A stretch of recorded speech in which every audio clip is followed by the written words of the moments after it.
Magic Wonderland. Chapter 11. The Wonder Ring. When Big Bill Pelican slipped off the whatnot shelf, he spread his wings and sailed far away. At last he came down on a beautiful lake where he found many good fish. He ate as many fish as he wanted, and then he put many more away deep in the big pouch under his bill. Then he flew away to see other parts of the world. Day after day the pelican found other bodies of water, but there were no longer any fish in them. For a few days he lived on the fish he had stored in his pouch, but soon he had only one fish left. "I must catch more fish before I eat the very last one in my pouch," he said, and he flew far away to the sea. But when Big Bill Pelican reached the water, he could not find even one little fish. "This is the work of that gremlin," he said. "He has driven all the fish from the sea so that I can find nothing to eat. What can I do now? I was so sleepy on the whatnot shelf that I did not hear the magic words Gremmy said. Even if I knew the magic words, they would not help me find food. They would only make me grow larger or smaller. But if I only had the Wonder Ring, I could have anything I wish for. I wonder who took that ring. I wonder where all my friends are now. I wonder if the spotted fawn is afraid, all alone in some strange land." At last Big Bill Pelican could bear being hungry no longer. He shook himself and said, "I will bring up the last fish from my pouch and eat it. Then I do not know what will happen to me, for I will have nothing more to eat." Big Bill did bring up the last fish in his pouch, and what is more, he brought up a strange surprise, for up from the bottom of his pouch, with the last fish, there came a tiny gold ring. The old pelican's eyes opened wider and wider as he stared at the gold band. Then he whispered, "The Wonder Ring! The Magic Wonder Ring!" Soon it was all clear to him. No wonder Gremmy could not get anyone to give his Wonder Ring back to him. The tiny magic ring had fallen into the pelican's pouch while he was yawning.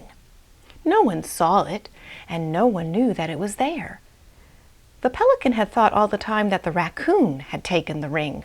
No wonder no one helped Gremmy find his lost magic. No wonder the angry little gremlin had turned the shelf topsy-turvy and thrown all the whatnot creatures off into space.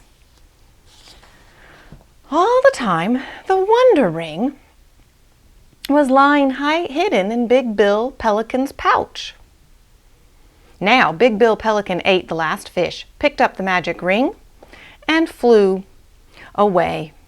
Soon he began to wonder if the ring was really a magic ring. He was almost afraid to try to use it, but he was very hungry. At last he decided to see if the magic ring would show him where to find some fish.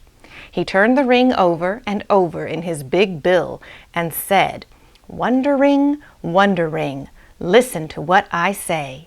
Take me down to a wonderful place where I can fish all day." The last word was hardly out of his mouth when, to his surprise, Big Bill came down on a rocky island with hundreds of fish swimming around it. Big Bill was very happy, for he thought he would always have as many fish as he could eat. He stayed on the island for many days and enjoyed the food and the quiet of the place.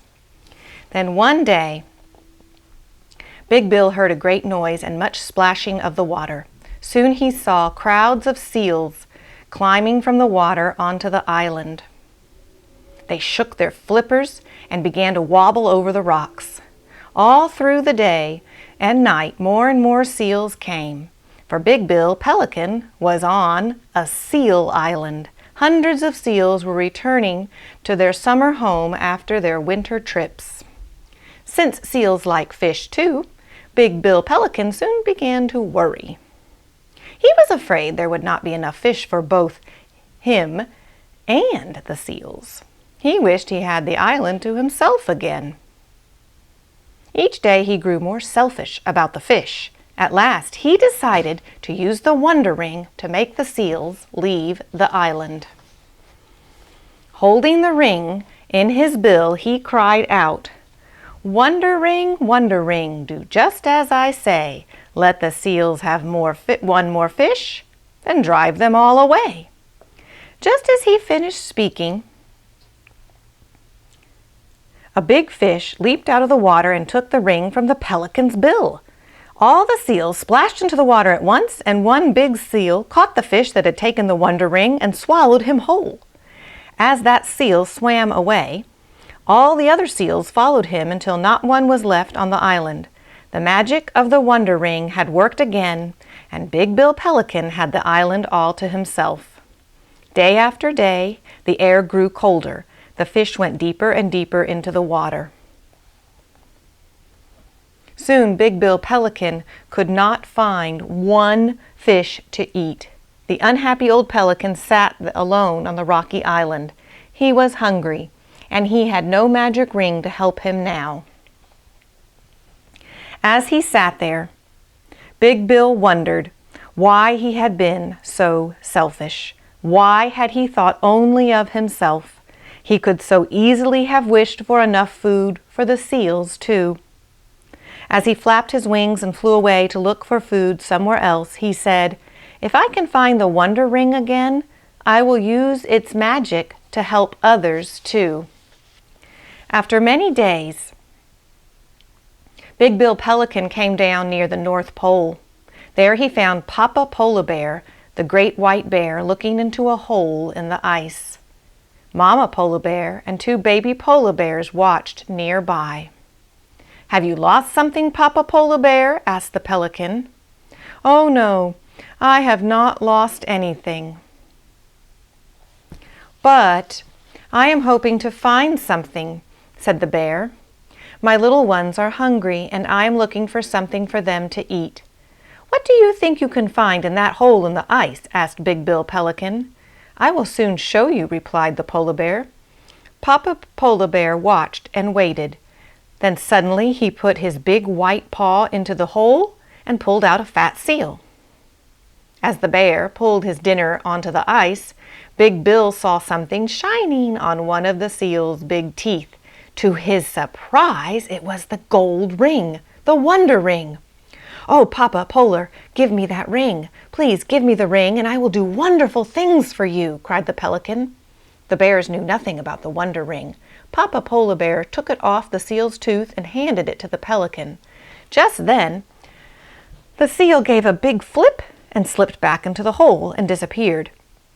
The baby bears began to cry, and Papa Polar Bear was very unhappy too. Big Bill Pelican had the Wonder Ring again, but this time he did not think of himself first. "Do not be unhappy," he said to the bears. "This is a Wonder Ring." Then he turned the ring over and over in his bill and wished for plenty of food for all the bears. At once the ice cracked open and a big school of fish came up where the bears could reach them. The bears were happy, and so was Big Bill Pelican. After good fish dinner with the polar bears, Big Bill Pelican flew away with the Wonder Ring. As he flew, he thought of all his old friends who had sat with him on the whatnot shelf. He made a good wish on the Wonder Ring for each of them.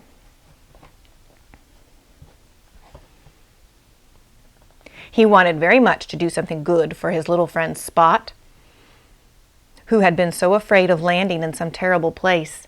Turning the Wonder Ring over in his big pouch, Big Bill Pelican said, "May the little fawn find a fairy band who will show him the way to Wonderland." Strange thing to say, things began to happen. At once, the ice cracked and popped. Bright lights flashed across the sky. A strong wind turned the old pelican topsy-turvy, and when he was right side up again, he was face to face with a little white dwarf. The queer little dwarf grinned and said, "I am sure you know as well as I that magic and happiness you cannot buy." But when you give magic and happiness away, you get more and more of them day after day. You do not know me, but I am the Snow Elf. Now, Mr. Pelican, make a wish for yourself." The surprised old pelican said, "Oh, I wish I could find Gremmy and give him back his wonder ring. Then I could go home to my friends." As Big Bill Pelican raised his wings, a swishing wind took him up into the air and carried him away. The Snow Elf laughed to himself, for he knew that Big Bill Pelican would someday get his wish.